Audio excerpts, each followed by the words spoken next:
उन्वान मोहब्बत का सफ़र बाब एक। मुलाकात अहमद एक आम सा लड़का था जो लाहौर की गलियों में बसा रहता था। वो एक आम से ख़ानदान से ताल्लुक़ रखता था और अपनी ज़िंदगी में कुछ ख़ास नहीं करता था।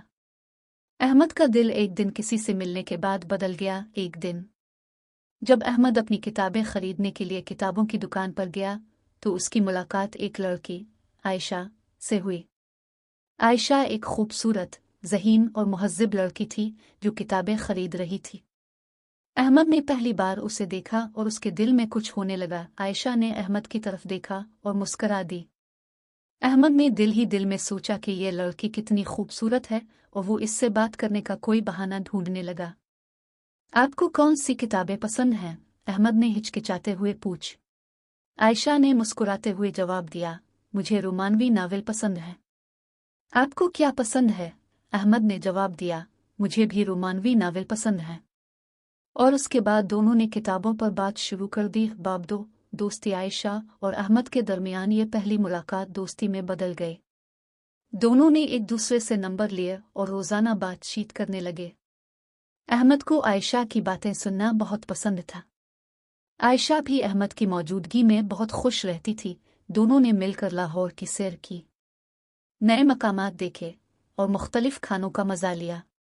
अहमद को आयशा की सोबत में सुकून मिलता था और आयशा को अहमद का साथ बहुत पसंद था। एक दिन जब दोनों ने एक पार्क में बैठकर बातें कर रहे थे, आयशा ने अहमद से पूछा, तुम्हारा सबसे बड़ा ख्वाब क्या है?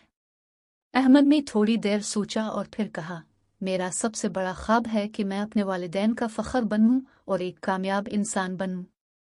आयशा ने मुस्कुराते हुए कहा, यह तो बहुत अच्छा ख्वाब है। मैं भी चाहती हूँ कि मैं अपने वालिदैन का फ़ख्र बनूं और ज़िंदगी में कुछ बड़ा करूं। बाब 3। मोहब्बत का इजहार। कुछ माह गुजर गए और अहमद और आयशा की दोस्ती और भी गहरी हो गई।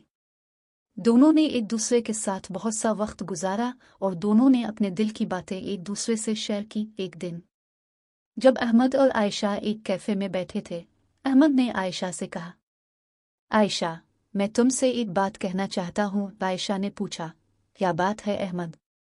अहमद ने दिल की बात कह दी, आयशा, मैं तुमसे मोहब्बत करता हूँ। आयशा ने कुछ देर सोचा और फिर कहा, अहमद, मैं भी तुमसे मोहब्बत करती हूँ।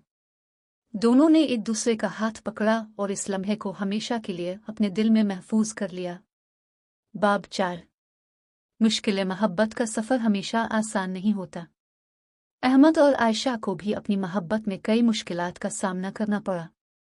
आयशा के वालिदैन ने इस रिश्ते को कबूल करने से इनकार कर दिया और कहा कि वो अहमद को अपने ख़ानदान के मेयार पर पूरा नहीं उतरता। अहमद और आयशा ने अपने वालिदैन को समझाने की बहुत कोशिश की, लेकिन वो नहीं माने। दोनों के दिल टूट गए, लेकिन उन्होंने हार नहीं मानी। बाब 5।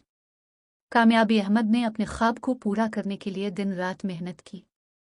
वो एक कामयाब बिजनेसमैन बन गया और उसकी मेहनत रंग लाई। अहमद की कामयाबी ने आयशा के वालिदैन के दिल में उसके लिए एहतराम पैदा किया और आखिरकार उन्होंने इस रिश्ते को कबूल कर लिया। आयशा और अहमद ने शादी कर ली और एक खुशगवार जिंदगी गुजारने लगे। दोनों ने अपनी मोहब्बत के सफ़र को कामयाबी से हमकिनार किया और हमेशा के लिए एक दूसरे के हो गए। ये मुख्तसर नावल मोहब्बत, दोस्ती और मुश्किलात के सफ़र की अक्कासी करता है। उम्मीद है आपको पसंद आया होगा।